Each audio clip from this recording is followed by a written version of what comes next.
کیا ہمارا دعوت اسلامی کے ساتھ وابستہ رہنا اور دعوت اسلامی کے دینی کاموں کو کرتے رہنا ہماری آنے والی نسلوں کو بھی فائدہ پہنچا سکتا ہے؟ جیسے کہ ہم اپنے بارے میں تو غور کریں کہ ہمیں الحمدللہ چلیں اگر کرتے رہے تو اللہ پاک کی رحمت سے اس کی رحمت شامل حال رہی تو، لیکن اب ہم جیسے دعوت اسلامی میں ہیں کیونکہ پیچھے ہٹنے کی وجہ سے بعض اوقات گھر کا دینی ماحول بھی آگے پیچھے ہوتا ہے اور پھر بچے بھی پھر آگے پیچھے ہونا شروع ہو جاتے ہیں۔ اب ہم رہیں نہ رہیں دنیا میں تو مطلب ہمیں بھی دنیا سے تو جانا ہے، تو کیا ہمارا دعوت اسلامی کے دینی ماحول میں رہنا اور آگے بڑھتے رہنا ہماری آنے والی نسلوں کو بھی فائدہ پہنچا سکتا ہے، اور یا ہماری سستیاں، ہماری غفلت کیا ہماری آنے والی نسلوں کو نقصان پہنچا سکتی ہیں یا موجودہ نسلیں ان کو نقصان پہنچا سکتی ہیں؟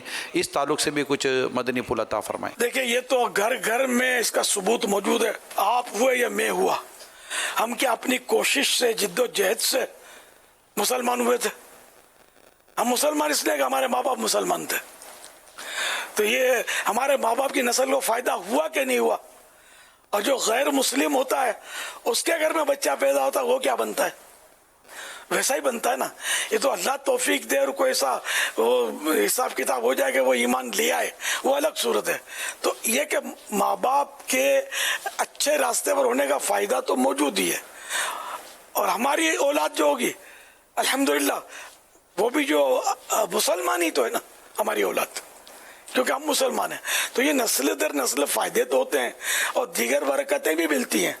وہ جو حضرت خضر علیہ السلام کا جو واقعہ ہے جس میں دیوار خستہ حال ہو گئی تھی، تعمیر نو کی، مرمت کی اس کی، تو اس میں یہ اس قوم میں دیوار تھی کہ جنہوں نے حضرت موسیٰ علیہ السلام اور حضرت خضر علیہ السلام کی کوئی مہمان نوازی نہیں کی تھی، پھر بھی وہ مرمت کی گئی۔ اس پر سوال ہوا کہ یہ کیوں؟ تو یہ بہرحال قرآن کریم میں یہ واقعہ موجود ہے، اور یہ اس میں ان جن کی دیوار بنائی تھی نا ان کے آگے جو یعنی قرآن میں تو یہ ہے ابوہما صالحہ، ان کا باپ صالح تھا، نیک مرد تھا۔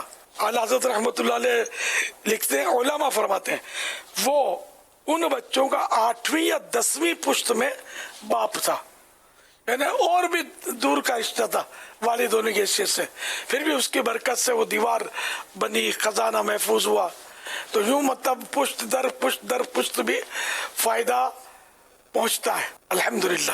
اوپر جا کر دادا پردادا تردادا کر کے وہ باپ تھا جس کا فائدہ ان کی دیوار کو حاصل ہوا کہ حضرت خضر علیہ السلام نے دیوار کی مرمت کی۔ تو یوں فائدہ تو نیکوں کا ہوتا ہے، تو اس لیے وہ ماں باپ نیکی کریں گے تو اولاد نیک ہوگی۔ اور یہ تو عام مشہور ہے کہ ماں کی گود پہلا مدرسہ ہے، پہلا مکتب، مدرسہ، پہلی اسکول یہ ماں کی گود ہے، کہ ماں اگر نیک ہے، پرہیزگار ہے تو بچہ پرہیزگار بنے گا، نیک بنے گا، نمازی بنے گا۔ اور ماں اگر فلمی ڈرامے دیکھتی ہے تو بچہ تھوڑا ہوش سنبھالے گا تو ڈانس دکھائے گا ماں باپ کو اور فلمی ڈائلاگ بولے گا، اور یہ ہو رہا ہے۔ تو گھر میں نیکی کا ماحول رکھنا چاہیے تاکہ ہماری نسلوں کی بھی اصلاح ہو۔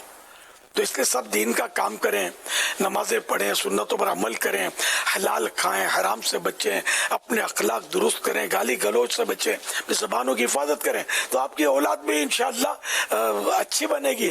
ورنہ یہ کہ ہر ایک آج کل تو رو رہا ہے کہ بیٹے نے یوں کر دیا، نے باپ کو یوں کر دیا، نے ماں کو یوں کر دیا، نے سنتا نہیں ہے اور لڑتا ہے اور فلاں کرتا ہے۔ تو یہ پلیز کہیں غور تو کریں، آپ کا اپنا قصور تو نہیں ہے اس میں کہ جس کی وجہ سے اولاد جو اس طرح کر رہی ہے۔ اور یہ گھر گھر کی کہانی ہے، اللہ کرے دل میں اتر جائے میری بات۔ صلو علی الحبیب صلی اللہ علی محمد۔